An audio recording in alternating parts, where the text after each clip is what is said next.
Hi everybody, this is Christy. I am the Intimate Warrior. I thank you so much for stopping by, and as always, I send you love. Today is, what is today's date? Sunday, March the 10th, and I did take a few days there without making a video, but also not uploading a video. I think it was a little bit over a week. So my videos are a little spaced out, but they are still going to be uploaded in its order. So yesterday's video, which of course you guys will get after the fact here, and I'm going to do my best to get what videos I do have uploaded as quickly as I can. But in yesterday's video, I ended up speaking about what experience I am currently going through, more specifically with my husband, and what I have been learning to do here through my process now, and that is remembering God over myself. And I know that I will still just be beginning this portion of my my process, if you will, because we have to remember that when we finally have an understanding of what is taking place, we are still living or working with the level underneath us or previously, but also because we have understood something, we are still hopping to the next level, because it always works in levels of 3, because there is the law of 3, but also because that's the Holy Trinity. So when you figure out what you're going through, you are going to have to go through another doorway, which is a part of our, if you will, temptation steps. Apparently, because you figured it out, you have learned something because of your past, which is the lower level, which got you to where you currently are, which means you are ready for more. But in order to have more, your knowledge must be tested to see if you can even advance even further. So my husband has been gone here for 5 days, and that's part of what I have been going through. And then I mentioned that it happens every single year during this time frame. So my attitude pretty much begins to shift already by, I know what's happening by January. I know in a few more months, this is going to take place, because my husband doesn't miss this trip unless, there's something, terribly wrong. But, and I'm not saying in the past, yes, by January, I've already been thinking about this, and my mood already changes, and I become kind of bitter, and I'm already manifesting that type of reality. That's how powerful our mind is. And I'm going to get into that manifesting thing too, I hope, in this video, but maybe in another one.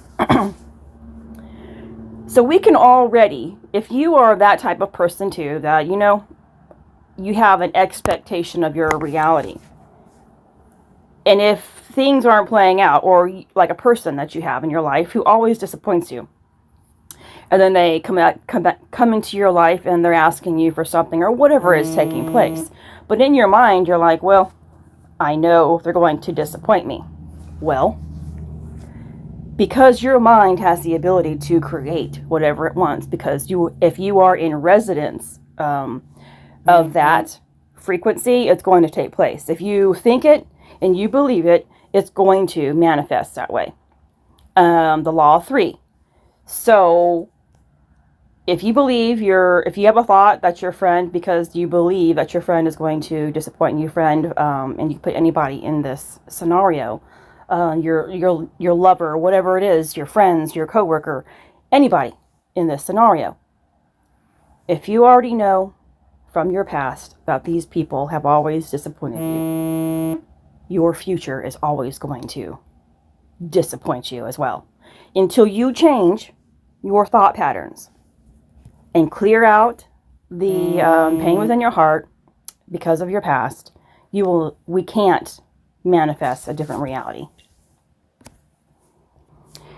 So per where I am in my journey and realizing what I have to do now in my relationship with my husband, because my ego stepped in prior to him leaving and was really making me again go back to my old self. And in my previous video, I mentioned also about how I spoke to my mom about my thoughts about what I'm going through here.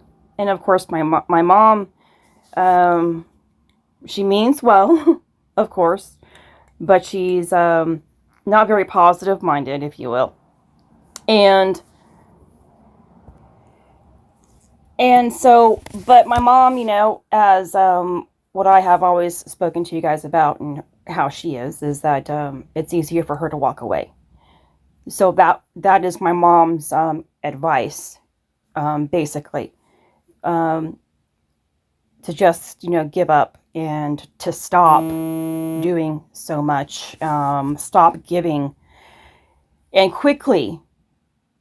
And if you listen to yesterday's video, quickly I was like, oh, hold up. I'm hearing my mom.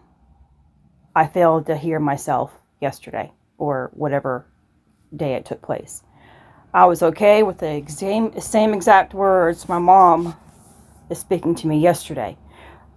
But because now she's speaking it and it's coming from a different voice, I'm hearing it from my heart instead of my mind.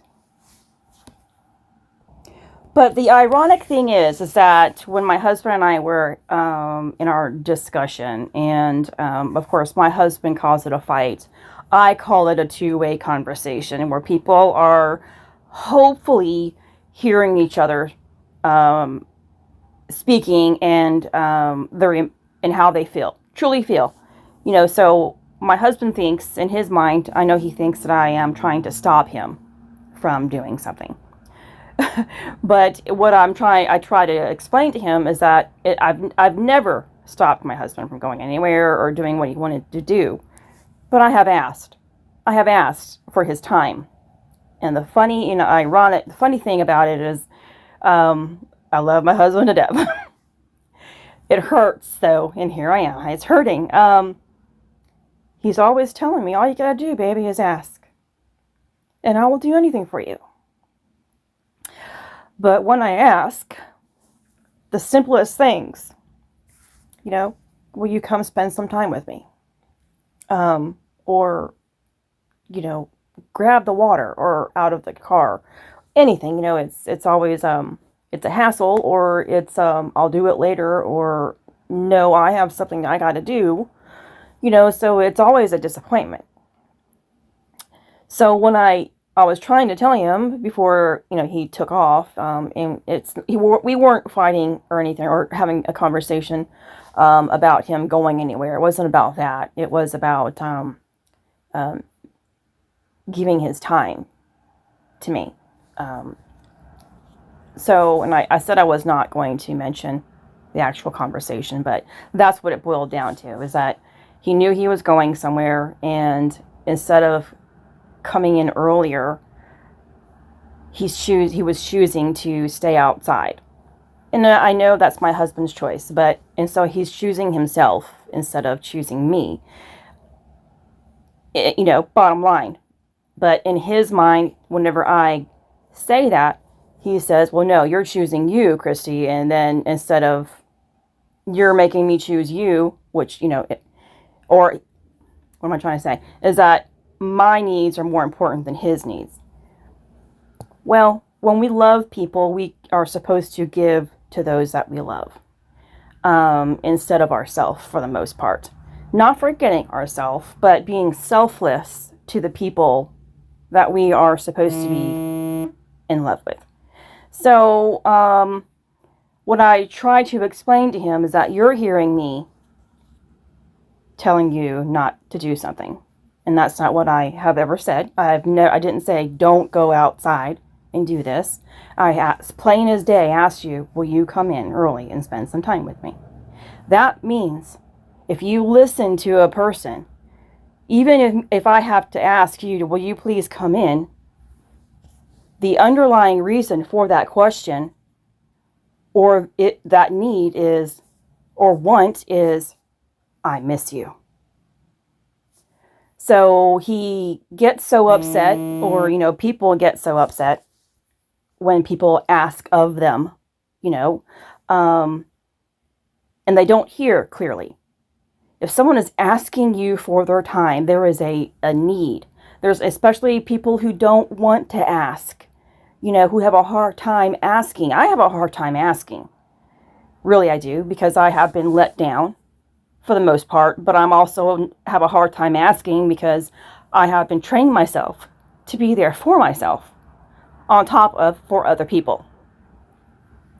And training myself to be there for myself and for people without bitterness. Okay.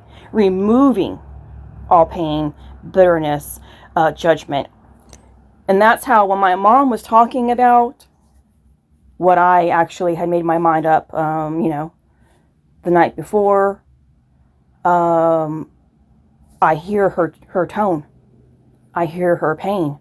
I hear the bitterness. I hear her pain from my dad and her divorce. I hear the pain from how people have treated her, and how revenge, going away is revenge, and how she is suggesting that I stop doing things, which means that I'm stopping my love because of revenge.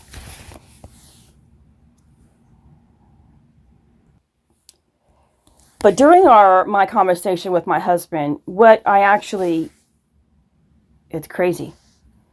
I made a decision, but I heard something else in that decision. But I didn't realize it until after I spoke with my mom, that during the conversation I'm hearing, see more of God and less of yourself. But my mind, because of my pain and my ego, was still intact. I was choosing the exact opposite. Let's step back a little. Let's hurt this person now because this person has harmed you. So after I spoke with my mom, I changed. I realized my errors, and I was able to correct it. And of course, in that correction, especially in that correction here, I'm going to have to go through a period of testing, of testament.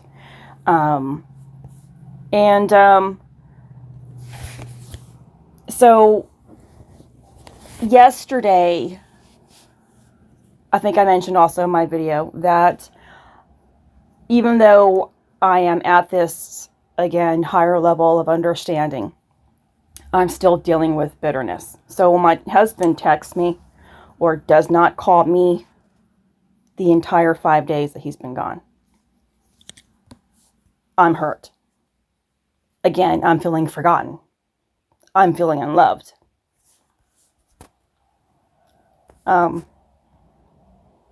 Unworthy of his attention. But remember what I said in yesterday's video. If you love something, you must set it free. And if it returns to you, it's yours forever. I gave my husband freedom. And I always try to do that. I really try to do that. But you know how it is. When you don't feel loved or valued and you feel forgotten, it hurts. And there's a tone that comes out in what we do, whether it's our mouth, the tone in our mouth, or the tone in our actions. And source always can feel it. The truth is always felt, whether or not we are aware of the tone. So we can be doing things that we think are still for its greatest good, but there's an ugliness still in it, a bitterness that's still within it. And we have to be very careful with that. And it's still a process of, and I'm saying, training yourself because you have to see it. If you don't see it, you can't train yourself to be the opposite of what you currently are. So when my husband did ever text, and he did, and surprised me because he doesn't even do that. My husband's, his idea of it is really, again, that I know in his mind is that I'm trying to control him. It's instead of him texting me to give my heart some peace, that I know that he's safe. Even though I know he's fine. It's like a motherly thing, you know. I would love to know every second of where my son is. And of course, he lives next door. If I don't see his car next door, I'm hoping in my heart that he's okay. And then I text him to make sure, you know, hi, where are you at? I love you. I hope you're okay and you're safe. And of course, my son probably feels that, oh, mom is on me again. Mom is in my business. And I do try to step back from that too. Because it's never my intention to cause anybody harm because of me. So I do try to correct that. But still, it's a motherly thing. And I don't know, it's not really a true motherly thing. It's a thing that still comes out of fear. Fear. It's still fear that makes me do that. So I have lots of work that I'm still doing. But I'm aware of my downfalls. I am in awareness of it. And that's the important thing. I'm in awareness. Because if we don't understand or are aware of our own actions, how can you ever change it? So I realized I had a bitterness when my husband would text me. Ugh. I was like, you know, you're only doing this, blah, blah, blah, you know, a bitterness there. And I'm not going to text him back and just let him, you know, stew a little bit, you know. So, and I didn't do that. Of course, that's my brain is doing, you know, my feelings are feeling that way. So I know I have a lot to purify in that area. But then yesterday I was like, you know, when he comes home, I'm just going to, jump on him and hug him to death, you know. And it reminded me of how long time ago, I used to do that. When my husband was gone, hunting or working all day, when he did work outside of the house, the first thing I would do when he came home was hug him to death. And then my pain got so intense. I felt so alone going through everything I went through after my car accident. Feeling forgotten. I mean, year after year of being in pain, you know, chronic pain, emotional pain, mental pain, and dealing with it by myself. And then, of course, my son, who was younger then. But really feeling alone in my own suffering. I stopped doing that. And that was me not giving 100% to my marriage. So I'm seeing that. And what I have been talking about, when we love somebody as God loves us, loving just because. And yeah, that's what we are all attempting to do when we are choosing to love. That's exactly what we are attempting to do every single day. But it's deeper than that. And until you get to that deepest understanding of a godly love, a godly relationship,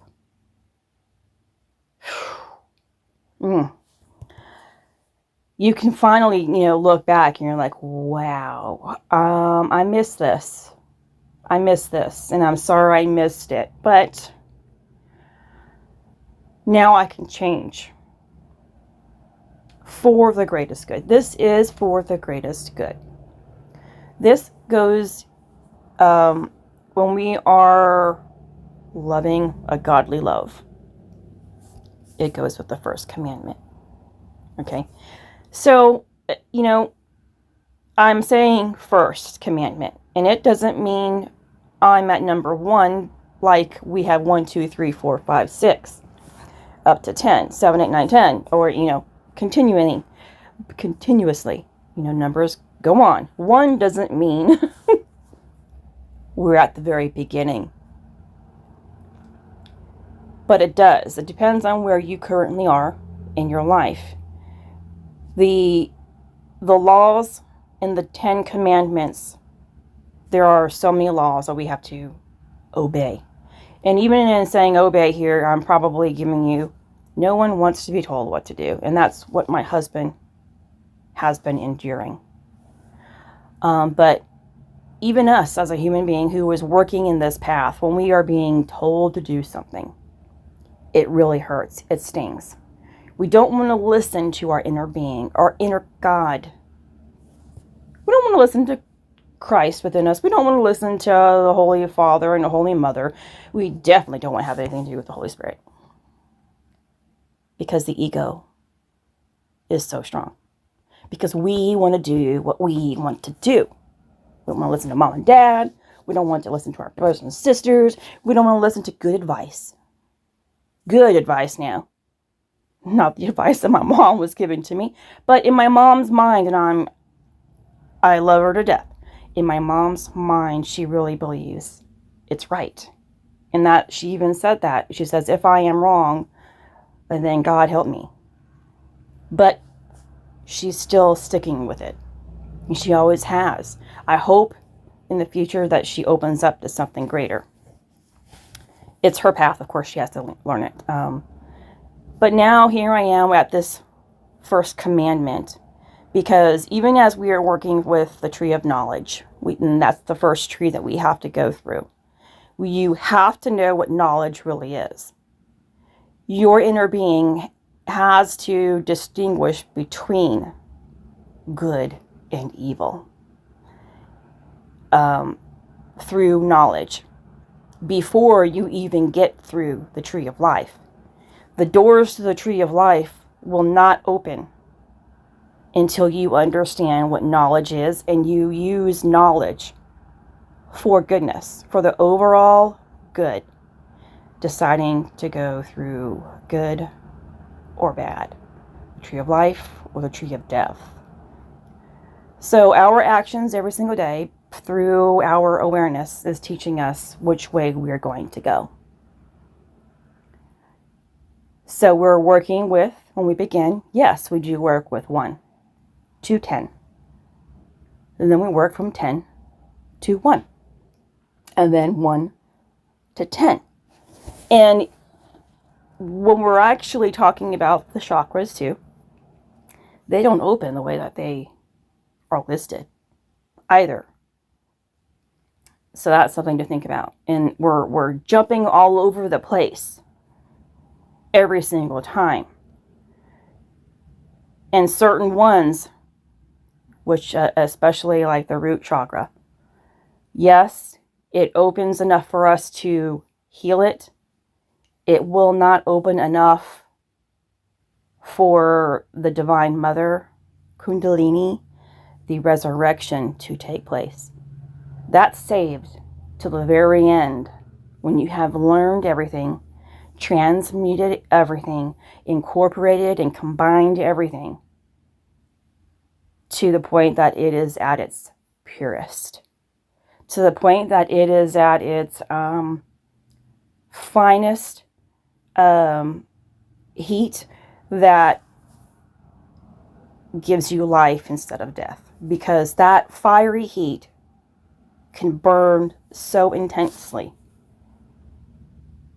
that it drags you down. But and this is not to frighten you, please open your heart instead of thinking with your mind. Open your heart, hear with your heart instead of your mind.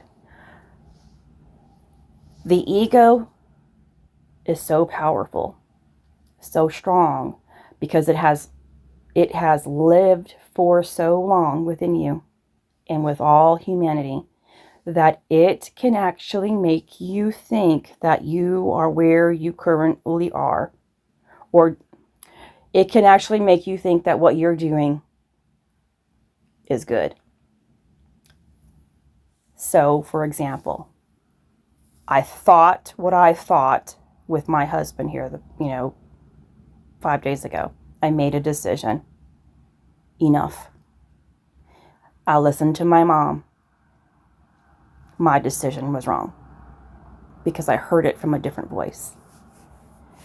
If you are going through a difficult time and you can't figure it out on your own, although I'm not a person who, we're supposed to learn to stop talking about our issues, because the more that we talk about it, the more that it manifests that way. But if you are going through an issue that you cannot make sense of, proper communication with another individual can help you see clearly. Reach out to someone that you can trust to give you an honest opinion that's not in it for themselves, that doesn't hear their pain, but yet, like my mom, she gave me advice from her pain. Thankfully, I heard it. I heard her pain which means I heard my own in her voice as well. So that still can work out in your favor if you are still open to it, to understanding love instead of difficulties in your pain. So the first commandment is to love your God with all of your mind, all of your heart, all of your soul. And then the second one is to love your neighbor as yourself.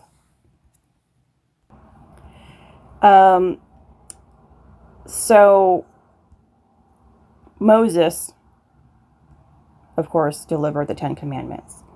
And it says, I am Jehovah thy God, which brought thee out of the land of Egypt from the house of bondage. You shall have no other Elohim before me. You shall not make for thyself a graven image, or any likeness of anything that is in heaven above, or that is on the earth beneath, or that is in the water under the earth. You shall not bow down to them or serve them, for I am Jehovah thy God, a jealous God, visiting the iniquity of the fathers upon the children to the 3rd and 4th generation of those who hate me, but showing steadfast love to thousands generations of those who love me and keep my commandments. And Jesus, in Matthew 12:28-34, talks about the first commandment. And he says, the first is, Hear, O Israel, Jehovah our God is one. And you shall love the Lord your God with all your heart, with all your soul, with all your mind, and with all of your strength. And the second is this, you shall love your neighbor as your first. There is no other commandment greater than these. Your neighbor, to begin with,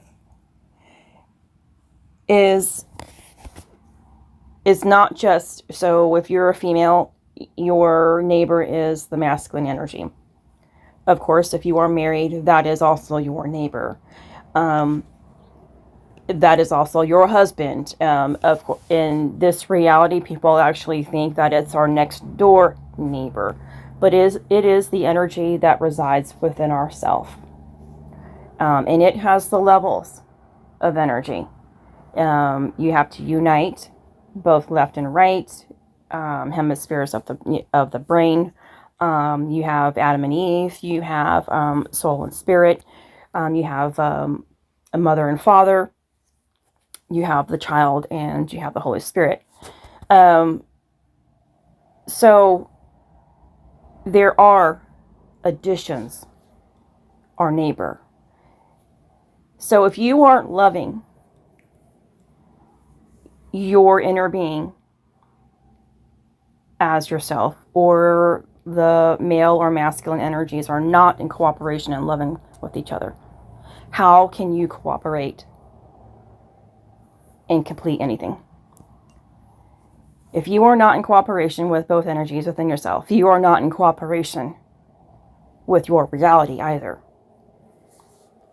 That's loving your whichever opposite that you have, that you are working with, as well as what you are currently living as. So, of course, I am a female. I have to really work and cooperate with my masculine side, which, of course, is my husband. He is my example of the cooperation that I am working with on the inside.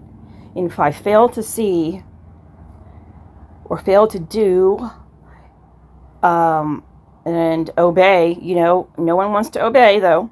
That's a slave type of a word in this reality, or that has been brainwashed. And it's not, it is our lesson. It is the training that we must go through. And even that word training can be a huge burden on somebody else. If you want to be a doctor, you have to go to college for it. You know that in your mind, you understand that I have to take these courses in order to ascend as a doctor. It's the same thing through our ascension cycle. We have these courses and we have to understand the course, cooperate with these teachings and the teacher who is giving us the lesson, so we can ascend or transcend. Our ego is the purpose of it all. And then we have to understand what God is, and how to love God. How do we love God when we don't even know what God looks like? And we need something to physically attach itself to us so that we can even do anything. That's just how the human mind is. But we're not supposed to do that either, right?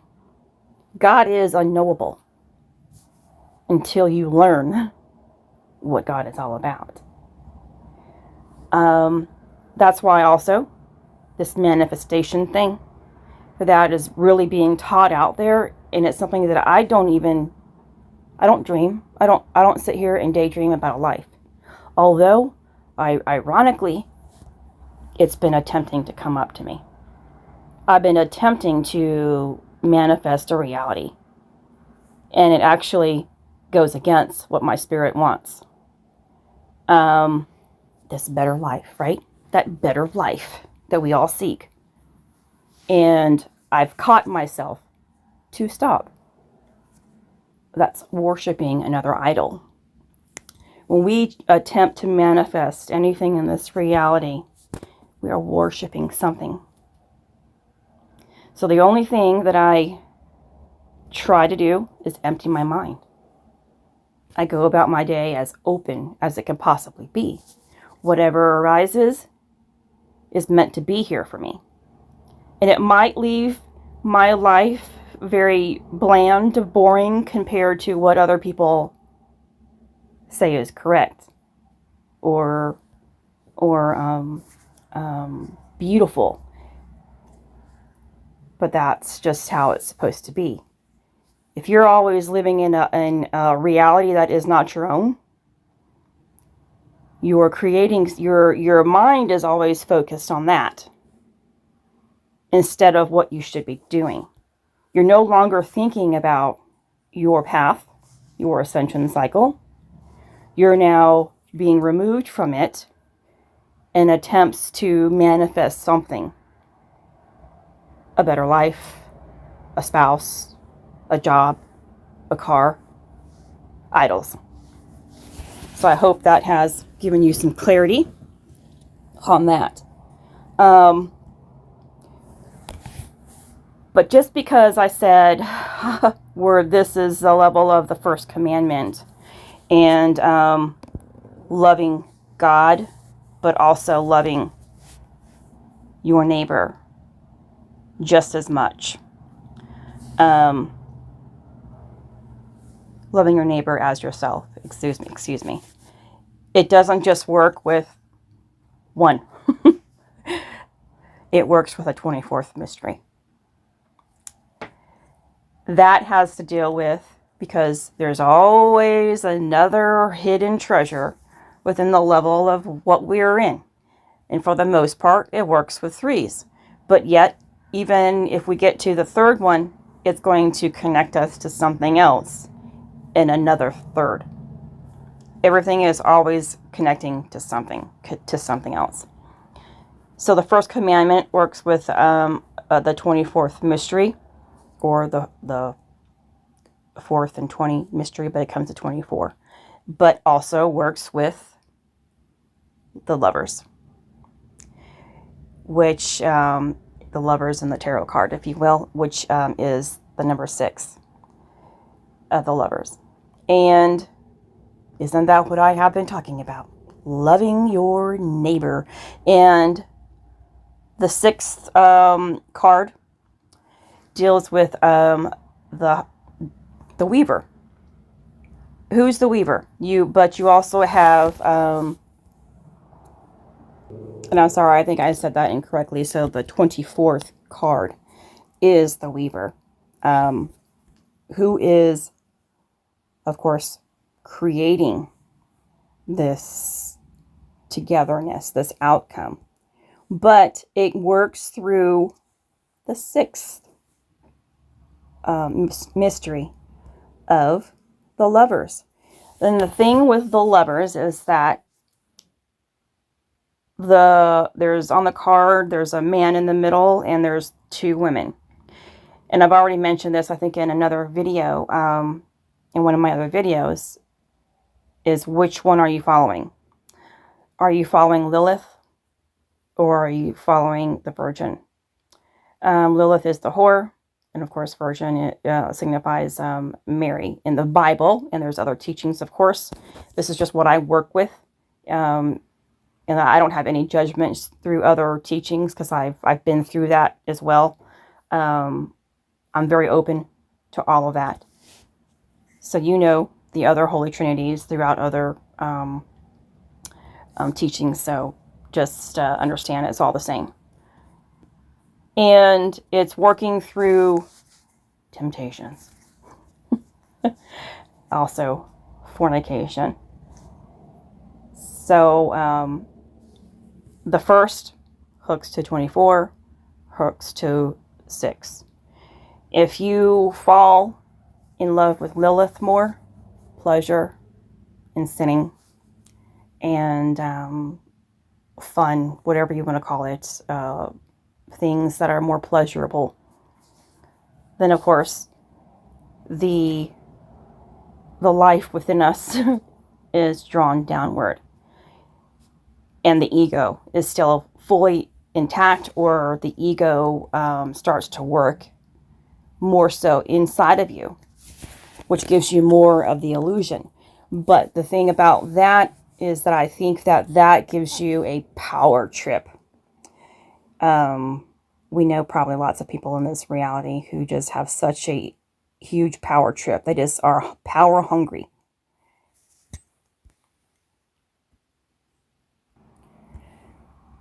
The first commandment works with the eyes that see clearly. The eyes of God, because it's of a real good, pure heart.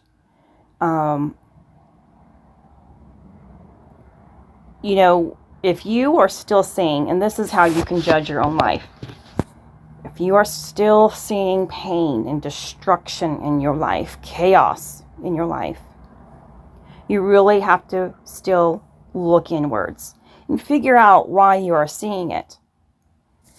If you're still seeing it, it is still because it's within you. No ifs, ands, or buts. When I was triggered from Facebook, because I ended up seeing 2 guys that somehow ended up on my feed, I found it very interesting. I was like, oh, okay, this is something new here that I can focus on. I would look at it. I looked at it for all day long there, and I started doing other research about it, and I was like, huh, oh my goodness. And then I tried to feed that into my husband. Thankfully, I caught myself and thought, oh my goodness, I've created something here. It's a falsehood. I fed into this. Something fed into me, of course. I saw something, and it fed into my own discomfort and pain and illusion within myself. And it had the ability to really spread. So this is a seed that was not going to bring forth good fruit. And that's what you should also do in your life. What seeds are being fed to you, fed into your brain, seeding in your heart and blooming, and creating something that does not serve you. It also goes back to creating a false image, a false idol, worshiping something else other than your inner God. So eyes that see clearly, the eyes of God, will see only love. Will see only love. And so yesterday, because my husband has been gone, I have been the only one dealing with the wood stove. We burn wood. And that has been really hard for me to have the wood stove in. We put it in a couple years ago. I forget when it was.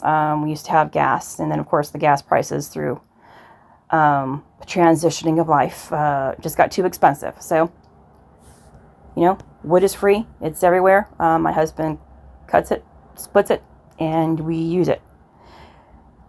But somebody who has lungs that are compromised, it has been very difficult.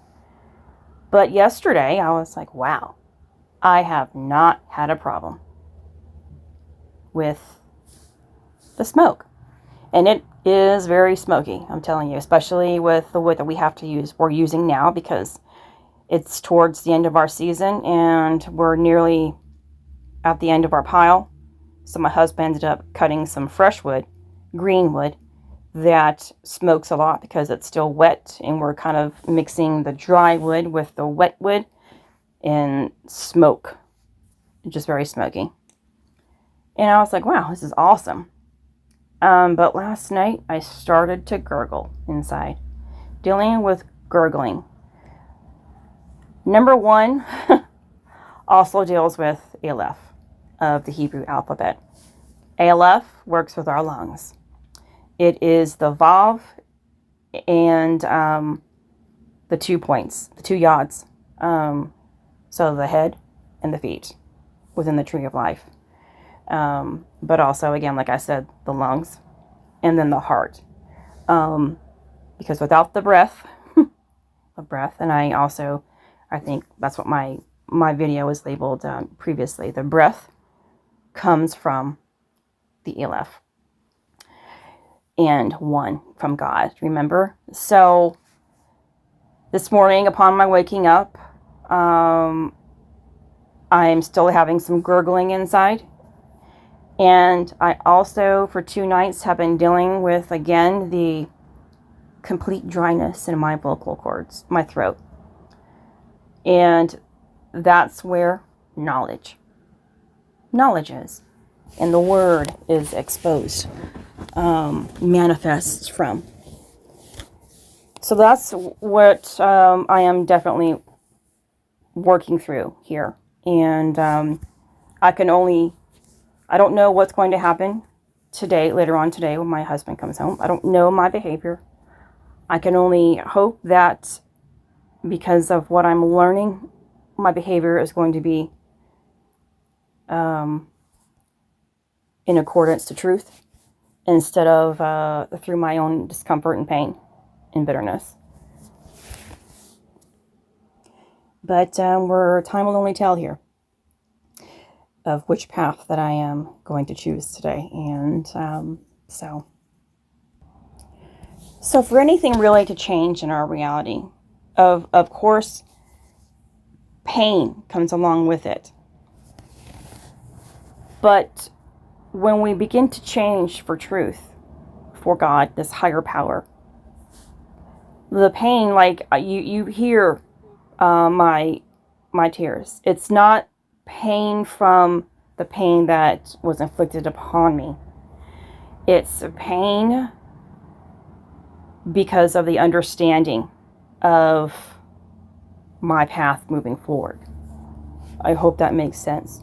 Wisdom, when it is truly given, it still hurts because the awareness of that wisdom now. You know where that wisdom came from, which means you know that God has delivered it to you. Now, God has always been inside of you, but you have not seen God because your eyes have not been open. The eyes have not been open to your own darkness, therefore you cannot see the light. What is it? People love the sinner more than the righteous. I've been thinking about that a lot lately, that people prefer to sin over righteousness. And then people also will prefer the sinner over a righteous individual. And why am I saying that? I used to drink a lot. And I used to drink and then take pills to make myself really feel good and just have a really, really good time. That person was fun. I don't do that any longer. I'm considered boring now. Boring. So, people prefer, in today's reality, the sinner.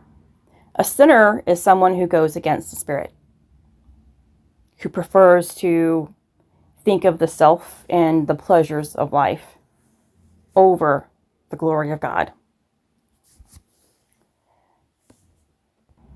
So going back to Aleph, because that is the breath. Every time we are receiving a portion of the breath, we are going to have an experience. I don't know what your experiences are going to be that make you not breathe. Because our emotions can also make us not breathe properly. We get upset, whatever it is, it's harder to breathe, or we make ourselves hyperventilate, or get angered, and our breathing is erratic. Our emotions will always make our breathing good or bad. So with this raspiness, I know that I'm working with that element again of receiving the breath. If, of course, I am conscious of my steps moving forward. When you work with Aleph through when it's constantly spinning at the highest, not the highest, and I want to say highest because I'm not anywhere close to where I should be or what I'm saying, okay? It's just, I finally have some knowledge about it. When the Aleph is spinning and has received enough of its elements through you, it's also like the Ouroboros, the serpent that is constantly spinning, awakened within you. That fire that is awakened within your coccyx in the root chakra, the divine mother, the Kundalini energy. It's all connected together. And when you get that fire and wind, now I'm using wood here because that's my symbolism here. When wind, like when I open the stove to put some more wood in, that wind sucks into the wood stove. And because there's wind now in there, it creates fire, but also smoke. Smoke escapes, so you breathe it in. But when you think about this in the area of how the Kundalini is going to rise, that smoke might come first until the fire catches up. So it's not as, because there's also the element of water that's still within that fire. The fire creates the boiling point. But the fire, where there's wood, creates smoke. Smoke, when you breathe it in, makes you cough. You probably don't feel very good. and you have some wheezing going on or gurgling going on, you know. So I just wanted to share that aspect of it with you. The furnace has to burn so hot, not only to purify us, depending on where you are in your cycle of purification. It's going to burn so hot to the point that there is no smoke that causes discomfort in your lungs. And also, because the lungs and the mouth, of course, and the heart, because if the heart isn't pumping, we don't breathe, period, either. The mouth burns. The throat burns. So that's the burning and the dryness that I have been experiencing off and on, but has returned as of yesterday. So the smoke. I'm not only dealing with smoke in my reality, I'm dealing with smoke internally. And if you're really focused on what you're going through in your life, meditating on what you are going through in your life, instead of trying to figure it out with an outside reality or, like energy updates that people give out there. I know it's all fun. It's fun to really hear what's going on. Like we have the eclipse coming on. Of course, Easter is here. The full moons, whatever is happening. It's really fun to read about that or listen to videos about that. And I used to make videos about that. But you have to see that everything we do can take our focus away or bring us closer. So if you are relying on someone else to tell you what energies are going on, and then so you can figure out your life, you're not doing it on your own. Your inner being wants you to put the work into it. I only read something per the wisdom that has been given to me, so that it matches. I don't go and ask for wisdom before, I don't go and read something that I don't have anything, that my life doesn't have anything to do with, to figure it out. And I hope that makes sense. It's like you wouldn't take advice from somebody who isn't walking your shoes. It's just, you're not learning anything. You're having somebody else put words into your mouth, kind of. It's like, really, my mom. I shouldn't have taken advice from my mom, because now my mom's advice is about her and not what's true from my path. And that's another reason why I thought, well, maybe me stopping these videos are just what I should do, because you guys have to do your work. You have to have your experience, and you also have to know what is going on inside of you. Understand what you are experiencing inside of you. And it always has to work with your experience. So there's really no need to figure out or have someone tell you the energies around us. The planets, everything is already inside of you. And if you are purifying those elements, there's no need for you to have somebody tell you what's going on outside of us. There's no need. But I get it, because I was once there, and I also was somebody who provided that, because it does link. It does make that connection inside. But the greatest understanding or lessons that you can have is when you walk your own walk. When you figure it out and you listen to your inner being and God talking to you, instead of letting somebody else talk for you. I hope that makes sense. So the smoke is going to come and choke you and change you. The smoke is going to turn to complete fire, which works with the ray of creation, the Kundalini, and so much more about it. But I've already taken up about an hour now, so I'm going to end this video at that, and hoping that you get some information through that. And you know, I have been, before I go, yeah, I know not many people see my videos, and in the beginning it really hurt. I'm like, gosh, what am I supposed to do here?